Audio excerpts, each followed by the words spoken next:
बिस्मिल्लाहिर्रहमानिर्रहीम। आज हम सऊदी अरब के क़याम के पस मंज़र पर बात करते हुए उस वक़्त के सियासी हालात का जायज़ा लेंगे। जज़ीरा नुमा अरब या पेनिनसुला 3 बड़े इलाक़ों पर मुश्तमिल है: नजद, हिजाज़ और तहम्मा। 18th सेंचुरी में इस पूरे जज़ीरा नुमा पर ऑटमन अम्पायर की हुकूमत थी, लेकिन 18th सेंचुरी के आगाज़ में ही नजद के इलाके में 2 बड़े कबीले आपस में बरसरे पैकार थे ताकि वो यहाँ पर अपनी खुद मुख्तार हुकूमत कायम कर सकें। उनमें से एक कबीला सऊद बिन मोहम्मद बिन मकरन का था, जो कि सऊद कबीला कहलाता था, जिसका मरकज़ दरअया था, और दूसरा बड़ा कबीला रशीदिया था, जिसका मरकज़ हेल था। यहाँ पे ये दोनों कबीले एक दूसरे को मात देने की कोशिश करते रहते थे।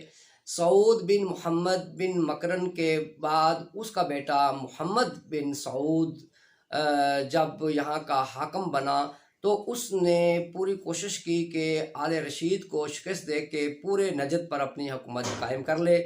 ऐसे में एक बड़ी मारूफ मजहबी शख्सियत मोहम्मद बिन अब्दुल वहाब अपनी इस्लाही तहरीक शुरू कर चुके थे, लेकिन उन्हें अपने नज़रियात को फैलाने के लिए और अपनी इस्लाही तहरीक को कामयाब करने के लिए सियासी सपोर्ट की ज़रूरत थी, और मोहम्मद बिन सऊद को अपनी सियासी ताकत हासिल करने के लिए उसे किसी मजहबी रहनुमा की ज़रूरत थी।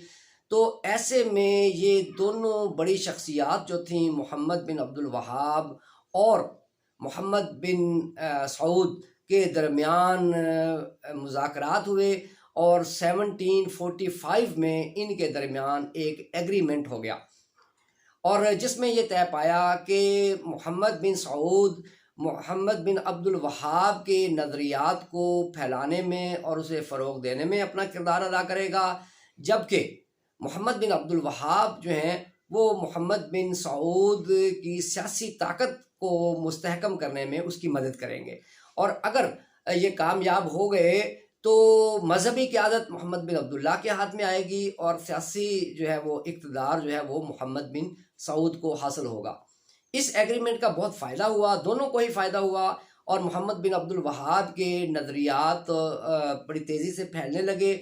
जो इसके फॉलोअर्स थे मोहम्मद बिन अब्दुल वहाब के, वो मोहम्मद बिन सऊद को सपोर्ट करने लगे। इस तरह मोहम्मद बिन सऊद ने बहुत ज़्यादा यहाँ पे ताकत हासिल कर ली नजद के इलाके में। 1762 में मोहम्मद बिन सऊद का इंतकाल हो गया और 1791 में मोहम्मद बिन अब्दुल वहाब की भी वफ़ात हो गई।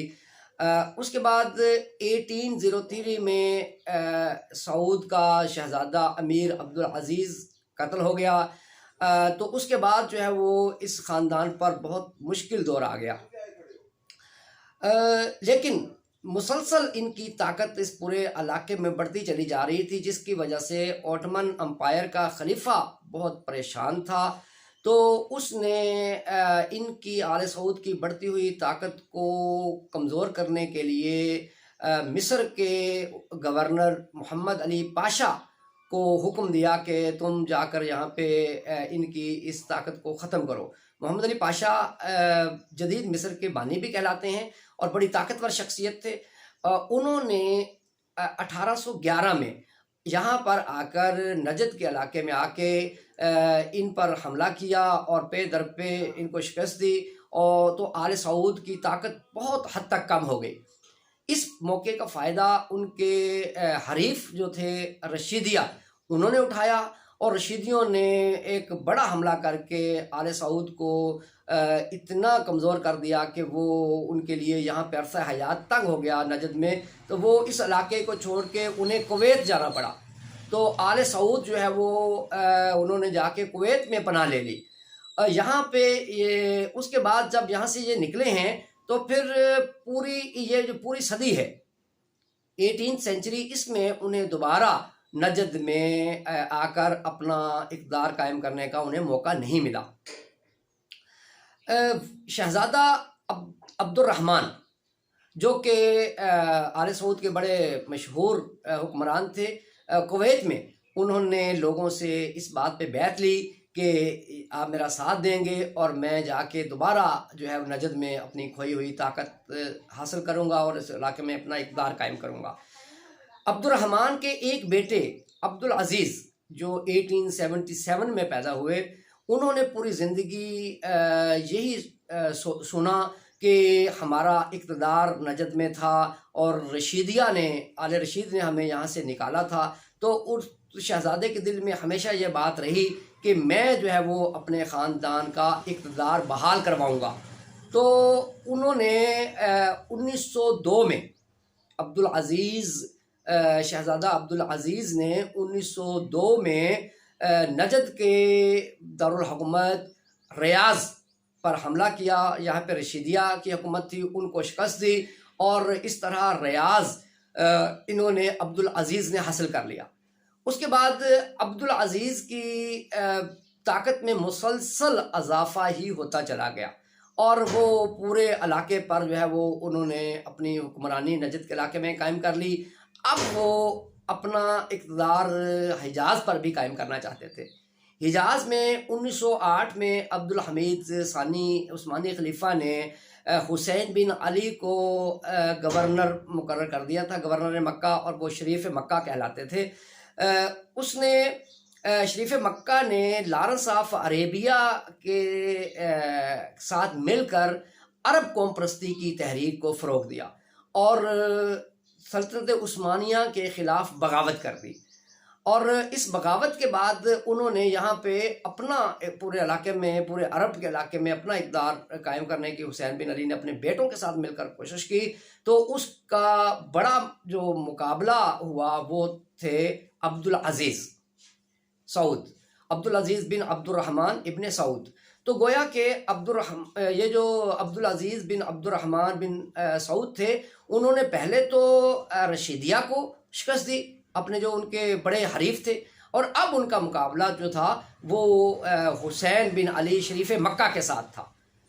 तो अब शरीफ मक्का और अब्दुल अज़ीज़ बिन अब्दुर्रहमान बिन सऊद ये आपस में आमने सामने आ गए और इनकी दोनों की बड़ी लड़ाई, जिसमें हुसैन बिन अली का बेटा अब्दुल्ला जो कि हिजाजी फ़ौजों की क़यादत कर रहा था, और अब्दुल अज़ीज़ बिन अब्दुर्रहमान बिन सऊद जो है वो नजदी फ़ौजों की क़यादत कर रहे थे। तुराबा के मुकाम पर 1919 में इनका बहुत बड़ा मार्का हुआ, जिसमें नजदी फ़ौजों को फ़तह हासिल हुई और हुसैन बिन अली की हिजाजी फ़ौजें शिकस्त खा गईं।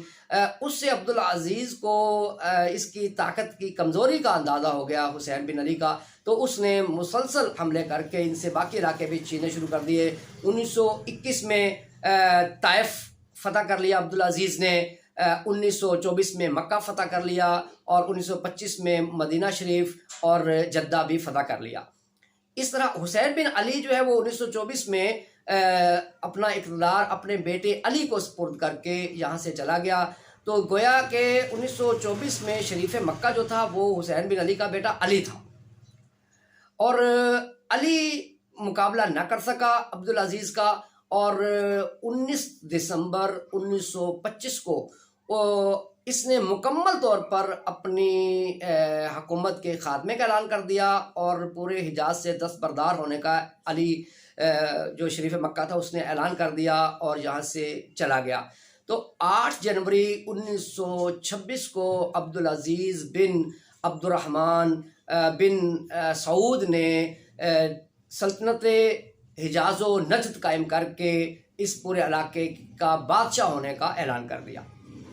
बरतानिया की हुकूमत ने मुआहिदा जद्दा के तहत अब्दुल अज़ीज़ की इस हुकूमत को तस्लीम कर लिया और इस तरह अब्दुल अज़ीज़ ने अपना इक़्तिदार मुस्तहकम करने के बाद 23 सितंबर 1932 को इस पूरे इलाके का नाम अल मुमलकतुल अरबियतु सऊदिया रख दिया और इस तरह 23 सितंबर जो है वो सऊदी अरब में इंडिपेंडेंस डे के तौर पर मनाया जाता है।